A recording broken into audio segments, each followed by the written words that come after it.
When I was younger, I always had an obsession with the legend of the Kuchisake Onna, or the slit-mouthed woman as she's known to English speakers. So much so that I even wrote a script of my own years ago for a short film that I wanted to make about her, which obviously never happened, and even if it did, no one's ever gonna see it. It's a genuinely eerie story about a woman with a cut-open mouth who roams the streets of Japan, and if she just happens to run into you and it's your unlucky day, she'll ask you if you think she's pretty, and then based on your answer, she'll slaughter you pretty horribly.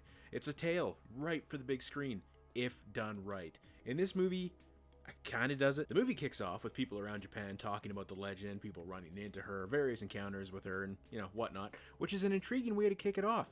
If it weren't for the fact that within the first 10 minutes, an earthquake happens, which, based on the rest of the movie, I'm pretty sure she caused, that frees the woman from behind a sealed door, blowing any sense of mystery or buildup that they could have possibly had, while also contradicting everyone's experiences just minutes prior, because, well, bitch was trapped in a closet. How the fuck is she walking around scaring people? They also contradict the rules of the legend itself, because at no point does the woman ask if she's pretty before grabbing kids and taking off with them.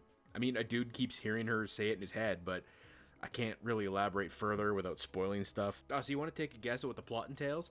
If you happen to guess a protagonist roaming around the city investigating the origin of the ghost, like every other goddamn Japanese horror movie ever made, that'd be a big old 10-4, good buddy. That being said, the best piece of advice I can give for this movie is to not look at it as a ghost story, because it sucks in that regard.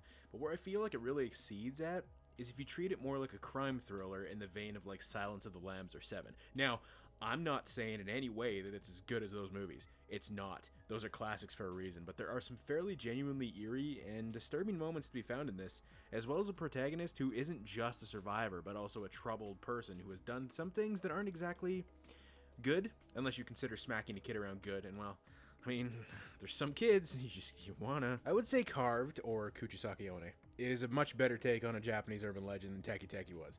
The story is a hell of a lot more interesting, the performances and characters are more fleshed out and believable, and it's just a better attempt. Which is funny, because they're both directed by the same guy, Koji Shiraishi, who also directed one of the best Japanese horror movies of them all, Noroi, The Curse, which is a criminally underrated masterpiece of horror.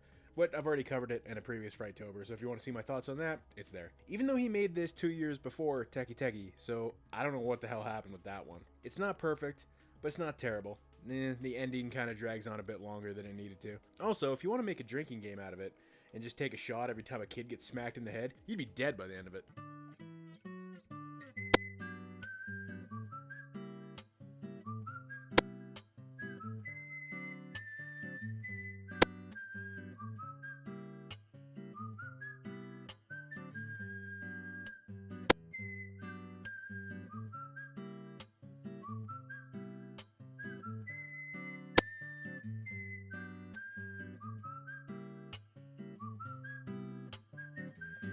Oh!